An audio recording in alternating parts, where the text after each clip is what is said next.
السلام علیکم ورحمۃ اللہ وبرکاتہ۔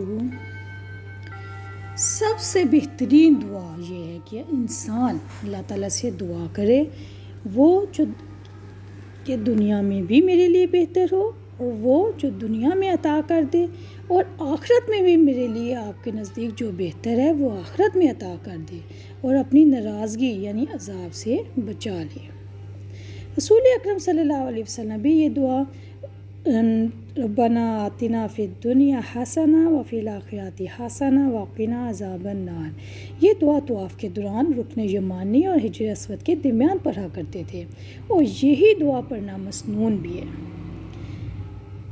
مختلف چکروں میں جو دعائیں مخصوص کر لی گئی ہیں، مختص کر لی گئی ہیں، اور بہت سی بکس ایسی بن چکی ہیں جہاں پہ لکھا ہوتا ہے کہ طواف کے پہلے چکر کی دعا، طواف کے دوسرے چکر کی دعا، 7 چکروں کی دعا لکھی جاتی ہیں، لیکن یہ سب خود ساختہ ہیں۔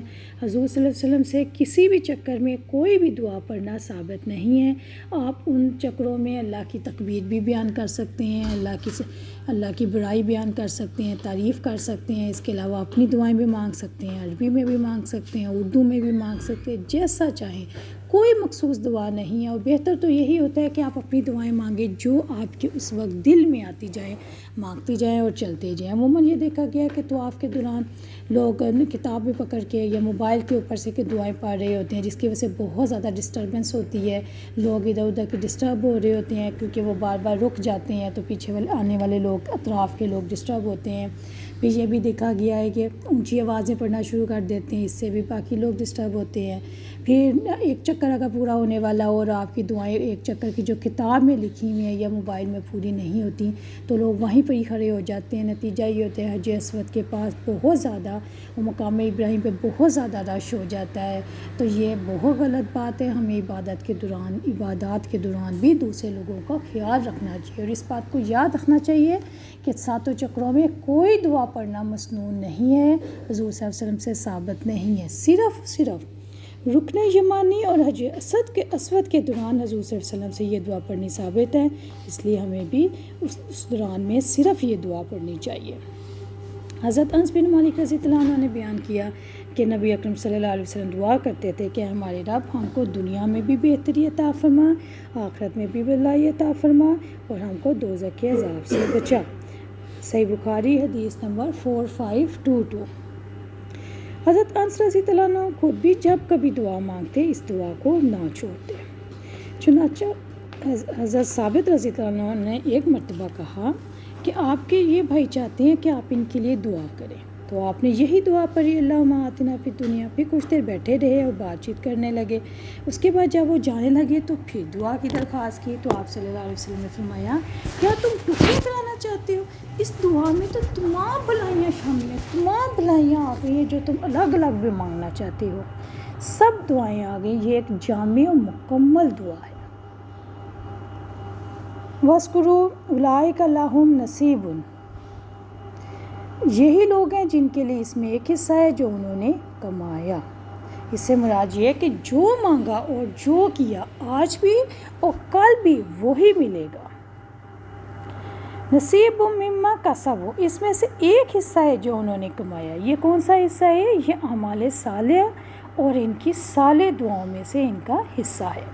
حضرت انس رضی اللہ عنہ سے روایت ہے کہ رسول اکرم صلی اللہ علیہ وسلم نے ایک صحابی کی عیادت کی جس کی آواز بہت ہی زیادہ کمزور ہو گئی تھی اور وہ بالکل چوزے کی طرح دبلے ہو گئے تھے۔ آپ صلی اللہ علیہ وسلم نے فرمایا کیا تم اللہ تعالیٰ سے کوئی دعا کرتے ہو؟ تو انہوں نے عرض کیا جی ہاں، میں یہ دعا کرتا ہوں کہ یا اللہ مجھے جو کچھ سزا آخرت میں دینی ہے وہ دنیا میں ہی دے دے۔ یہ سن کے آپ صلی اللہ علیہ وسلم نے فرمایا سبحان اللہ، تم میں اس کی طاقت نہیں ہے، تم نے دعا میں یوں کیوں نہ کہا ربنا آتنا فی الدنیا حسنہ وفی الآخرۃ حسنہ وقنا عذاب النار۔ تو اللہ تعالیٰ تمہارے لیے دنیا میں بھی بھلائی کا معاملہ کرتے اور آخرت میں بھی بھلائی کا معاملہ کرتے۔ وَاذْكُرُوا اللَّهَ أَيَّامٍ مَّعْدُودَاتٍ، اور گنتی کے چند دنوں میں اللہ تعالیٰ کو یاد کرو۔ گنتی کے چند دنوں سے کیا مراد ہے؟ گنتی کے چند دن یہاں پہ ایام معدودات سے مراد ایام تشریق ہیں، اور جو ذی الحج کا پہلا عشرہ یہاں پہ مراد ہے۔ نبی اکرم صلی اللہ علیہ وسلم نے فرمایا ذی الحجہ کی 9ویں 10ویں 11ویں 12ویں اور 13ویں تاریخیں ہم مسلمانوں کے عید کے ایام اور کھانے پینے کے دن ہیں، اور اس کے علاوہ یہ ایام تشریق اللہ کے ذکر کرنے کے بھی دن ہیں۔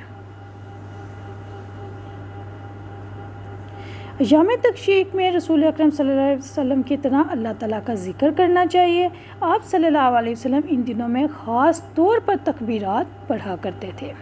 بلند آواز میں تکبیرات پڑھنا مسنون ہے، اور یہ تکبیرات صرف فرض نماز کے بعد ہی نہیں، ہر وقت پڑھی جائیں۔ کنکریاں مارتے وقت ہر کنکری کے ساتھ تکبیر پڑھنی مسنون ہے۔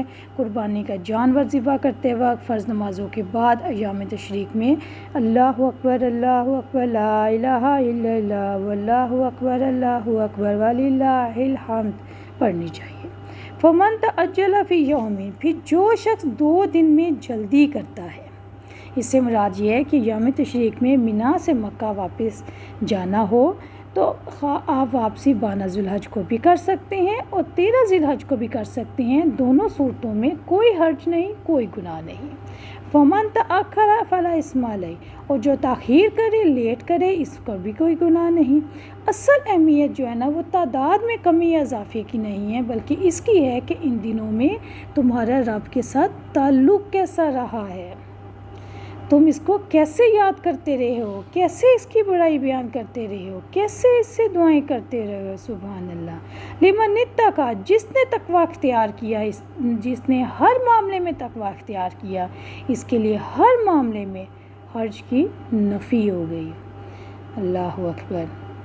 واتقوا اللہ واعلموا انکم الیہ تحشرون، اور اللہ تعالیٰ سے ڈرو، اللہ تعالیٰ سے ثواب کی امید کے ساتھ ساتھ اس کے احکامات پر عمل کرو، اور اس کے عذاب کے خوف سے ڈرو، اور حرام چیزوں سے، حرام کاموں سے بچتے رہو، اور جان لو کہ یقیناً تم سب اس کی طرف جمع کیے جاؤ گے۔